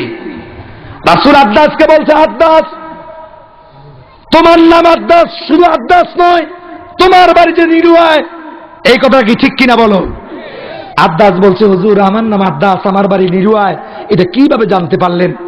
রাসূল আব্বাসকে বলছেন, হুজুরের বাসা ছিল এরকম, অহুয়া নবী আনা নবী। ইউনূস আসলাম একজন নবী, আমার ভাই ইউনূসের দেশে তোমার বাড়ি। ইউনূস একজন নবী, আমিও একজন নবী। এক নবীর খবর আর এক নবী এইভাবে রাখে, যেরকম সুবহানাল্লাহ। আব্বাস সাথে সাথে রাসূলুল্লাহর হাতে পড়ে নিলেন, লা ইলাহা ইল্লাল্লাহু মুহাম্মাদুর। রবের দাওয়াত কাফির বেঈমানরা বন্ধ করতে চেয়েছিলেন, বলুন তো দেখি বন্ধ করতে পেরেছেন? জোরে বলেন পেরেছেন? আরো জোরে বলেন পেরেছেন? বরং রাসূলকে মাজনুন বলে, পাগল বলে গালি দিয়েছিলেন, ঠিক কিনা বলুন? জোরে বলুন ঠিক কিনা? আজকের পৃথিবীতে দেখা যায় মুসলমান নাম দিয়ে দ্বিতীয় বৃহত্তম মুসলমানের দেশও একদল কুখ্যাত মানব সন্তান নর্দমার কীট, জাহান্নামের কীট আল্লাহর নবীকে গালি দেয়, ঠিক কিনা বলুন? জোরে আওয়াজ দিয়ে বলো ঠিক কিনা? আজকের এই মাহফিল থেকে বলতে চাই, তোমরা কিন্তু মানুষ না, তোমরা মানুষ না। জোরে বলুন ওরা কি না? আরো জোরে বলো ওরা কি না? ওরা মানুষ নাকি? কোরআন দিয়ে ব্যাখ্যা দিই, শুনে নাও। ওলীদ বিন মুগীরা রাসূলকে বলছে, আব্দুল্লাহর বেটা মুহাম্মদ পাগল হয়ে গেছে। কি হয়েছে? রবের দাওয়াতের কারণে রাসূলকে পাগল বলা হলো, ঠিক কিনা বলুন? আল্লাহর রাসূলকে যখন পাগল বলা হলো, এই কথাটা কি রাসূলের গায়ে লাগছে না আল্লাহর অস্তিত্বের উপরে লাগছে? আল্লাহ সাথে সাথে রাসূলকে বলছেন, হাবিব চিন্তা করার কোনো কারণ নাই, ওহী পাঠাইয়া দিলাম। নুন ওয়াল কলামি ওয়া মা ইয়াসতুরুন, সুবহানাল্লাহ। সূরা কলম নাজিল হয়ে গেল। আল্লাহ রাসূলের চরিত্রের প্রশংসা করা শুরু করলো। ওয়া ইন্নাকা লাআলা খুলুকিন আযীম। নবী হে, আযীম বলা হয় গভীরতাকে, যেই গভীরতার মাপার কোনো যন্ত্র নাই, কোনো ফিতাও নাই, তারে বলা হয় কি? আযীম। রাসূলকে জানালেন, নবী হে, তোমার চরিত্র এত বড় মহান, যা মাপার কোনো যন্ত্র নাই, কোনো ফিতাও নাই। রাসূল কি, বাবা একবার জোর বলেন তো, রাসূল এখন খুশি খুশি কিনা? আওয়াজ দিয়ে বলেন না খুশি কিনা? এবার রাসূলকে বলছেন, হে রাসূল, ওলীদ বিন মুগীরা আমার দুশমন, ওই তোমাকে গালি দিয়েছে একটা, ওরে গালি দিচ্ছি আমি এখন 10টা। সুবহানাল্লাহ কও, আরো জোরে বলে সুবহানাল্লাহ। তাহলে বুঝা গেল আল্লাহ গালি দেয়। কি কথা বুঝা গেছে না? আল্লাহ গালি দেয়নি। আমি কথা বললাম না, আল্লাহ গালি দেয়নি। কোরআন শরীফে গালিগুলো আছে। আমি হাতে সময় বেশি নেই, আমি সব গালিগুলোর কথা বলবো না। একবার সর্বশেষ গালিটা কি দিচ্ছে সেটা শুনেন। আল্লাহ তাআলা বললেন, ওতুলিন বাদা যালিকা জানিন, জানিন। হে রাসূল, ওলীদ বিন মুগীরা আপনাকে একটি গালি দিয়েছে, আমি আল্লাহ ওরে 10টি গালি দিলাম। 10 নম্বরের গালিটা হলো জারজ। আল্লাহু আকবার বলবেন না? ওই কি? আল্লাহ কয় জারজ, ওই কি কয় না? ওই কি? ওরে যত জারজ করবেন সব হবে কিনা? কয় না সব হবে কিনা? ওরে কেউ যদি জারজ না কয়, হেরা জারজ কিনা? কথা কয় না, হেরা জারজ কিনা? এই জারজের দ্বারা জারজ বলবে না, ওরা জারজ কিনা? আচ্ছা, ওলীদ বিন মুগীরা আনাঙ্গা তরবারি হাতে নিয়ে মায়ের কাছে চলে গেলেন, বললেন, মা, আব্দুল্লাহর বেটা মুহাম্মদ আস-সাদিক, ওকে আলামিন উপাধি দিয়েছি, ও আমাকে জারজ সন্তান বলেছে। আমাদের বোলায়া ভাষা হলো জারুরা। কি ভাষা? জোরে কও, জারুরা। এই শব্দটা কেন বলা হলো? মা, আমি কি জারজ সন্তান কিনা বলো? মা ছেলের তর্জন গর্জন দেখে ছেলেকে বলছে, বাবা একটু অপেক্ষা করো, সত্য কথা বলছি, তোমার বাবার সাথে যখন বিবাহ বন্ধনে আবদ্ধ হয়েছি, তোমার বাবা পুরুষত্বহীনা ছিল, খুনসা ছিল, এই জন্য আমি আমার কর্মচারীদের সাথে জিনা করে তোমাদেরকে জন্ম দিয়েছি। ফরমান হয়েছে নিও? কয় না ফরমান হয়েছে নিও? তাহলে আজকের ইমরান সরকারের যারা নবী এবং আল্লাহর রাসূলের বিরুদ্ধে গালিগালাজ করে, ওরা জারজ কিনা? জোরে আওয়াজ দিয়ে বলো, ওরা জারজ কিনা? ওদেরকে জারজ যারা বলবে না, তারা জারজ কিনা? তারা জারজ কিনা? আরে জারজের জানাজা যারা করে, তারাও জারজ কিনা? জোরে আওয়াজ দিয়ে বলো, জারজ কিনা? তাহলে নবী রাসূলদেরকে যারা গালি দেয়, তারা জারজ সন্তান। একমত কিনা সবাই দেখতে চায়? কারা কারা হাত থেকে আল্লাহকে দেখাও। নারে তাকবীর, নারে তাকবীর। হাত নামান। তাহলে কোরআনুল কারীম থেকে আমরা বুঝতে পেরেছি, রবের দাবি, রবের আহ্বান, রবের পক্ষে দাওয়াত দেওয়ার কারণে আল্লাহর রাসূলের বিরুদ্ধে অনেক ষড়যন্ত্র করা হয়েছে, রাসূলকে অনেক গালিগালাজ করা হয়েছে, ঠিক কিনা বলুন?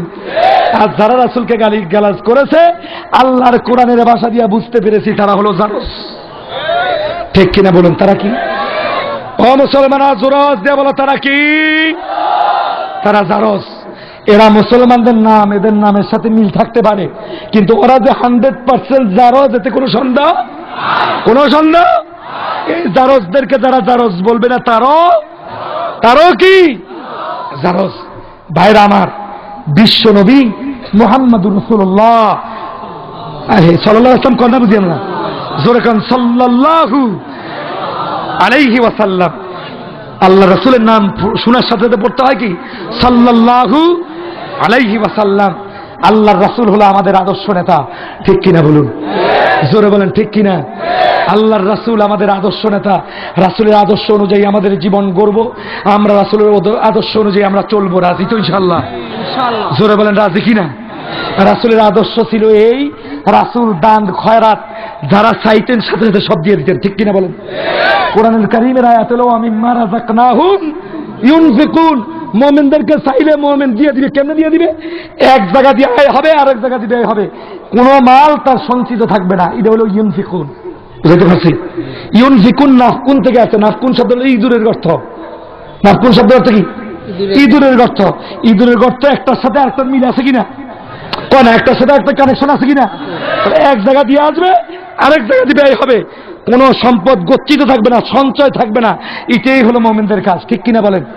এই জন্য আল্লাহ বলছেন, এইভাবে যদি আমার রাস্তায় যদি তোমরা ব্যয় করতে পারো, বিআন্না লাহুমুল জান্নাহ, ওয়াদা করলাম আমি আল্লাহ তোমাদেরকে জান্নাত দিয়ে দিব। সুবহানাল্লাহ। কি দিয়ে দিবেন? জোরে কান, কি দিয়ে দিবেন? জোরে বলেন, কি দিবেন? জান্নাত কি চাই? জান্নাত চাই। জান্নাত চাইলে আলহামদুলিল্লাহ কোরআন মানতে হবে, ঠিক কিনা? ঠিক কিনা? রাসূল এক সাহাবীর জানাজা পড়লেন, জিজ্ঞেস করলো এই সাহাবী কেমন ছিল? জবাব নাই। তাহলে বোঝা গেল এই সাহাবী খারাপ ছিল, ঠিক কিনা?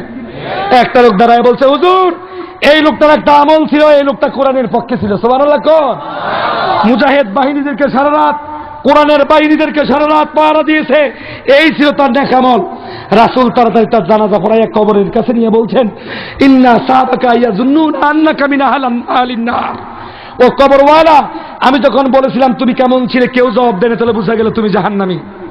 একটা লোকে তোমার পক্ষে সাক্ষী দিয়েছে, তুমি কোরআনের পক্ষের লোকদেরকে কি করছো? পাহারা দিয়েছো। কি দিয়েছো? জোরে কোন, কি দিয়েছো? আজকে আমাদের দেশের মুনাফিকেরা কি পাহারা দেয়? ইসলামী আন্দোলনের নেতা কর্মীর খবর ভাইলেই সাথে সাথে বড় মেয়েদের কাছে টেলিফোন করে, ঠিক কিনা বলেন? ওরা মানুষ না, ওরা জানোয়ার। ওরা মানুষ তো, ওরা কাফির। ওরা মানুষ তো, ওরা মুনাফিক, ঠিক কিনা বলে মুসলমানরা? ও মুনাফিকরা, কান খুলে শোনো, আল্লাহর কোরআনের পক্ষের লোকদেরকে পাহারা দিয়েছে। এই পাহারা দেওয়ার কারণে ওই লোকের ভাগ্য নসিব কত সুন্দর হয়েছে দেখো।